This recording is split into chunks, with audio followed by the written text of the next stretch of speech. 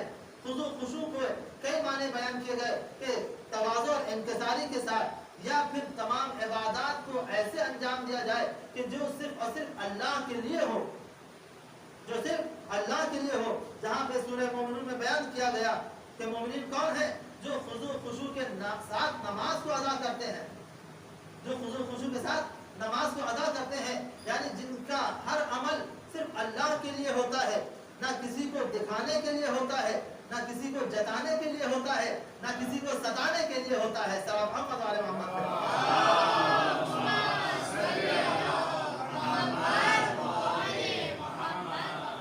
تو یہ چار گھرانے اللہ نے پیش کیے کہ دیکھو، جن کے پاس کمال پایا جائے گا تم ان سے محبت کرو۔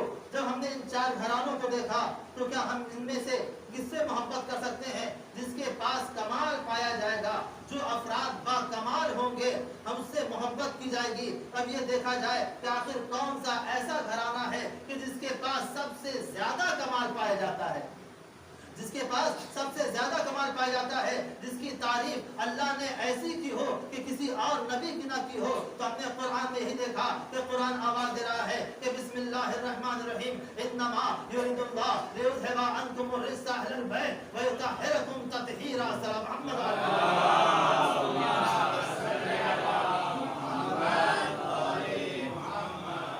تو محبت کمال سے ہوتی ہے، اور اہل بیت وہ ہیں کہ ان کے پاس کمال تمام ہے،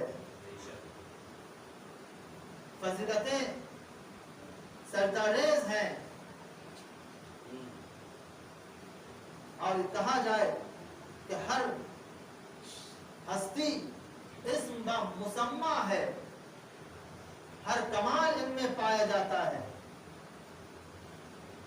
وہ صفات جو اللہ میں پائے جاتے ہیں، توجہ کے ساتھ، اگر اللہ عالم ہے تو ان کو بھی اللہ نے علم عطا کیا ہے، اور ان کا علم ایسا ہے کہ جب یہ منبر پہ آتے ہیں تو سلونی سلونی کا دعویٰ کرتے ہیں،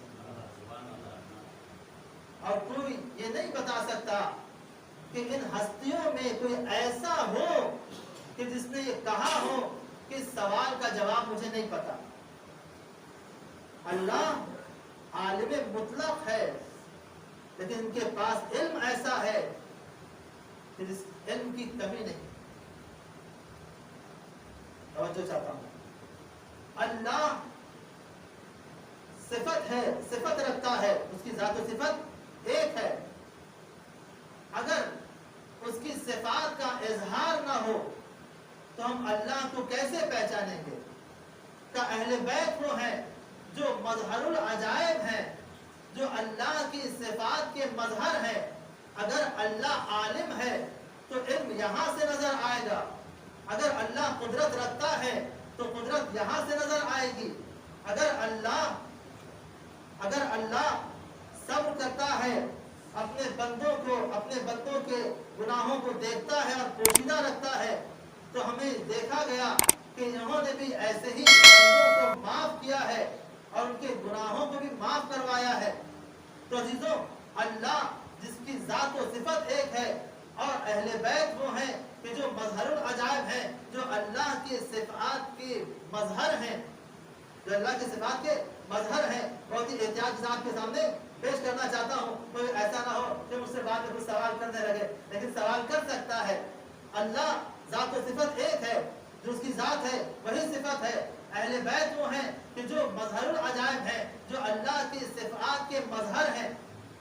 جہاں پر وہ صفتیں قدیم ہیں، ہم نے دیکھا یہاں پر بھی وہ صفتیں ویسے ہی ہیں، کیونکہ جب بچہ دنیا میں آتا ہے تو اس کے پاس قوت کچھ اور ہوتی ہے،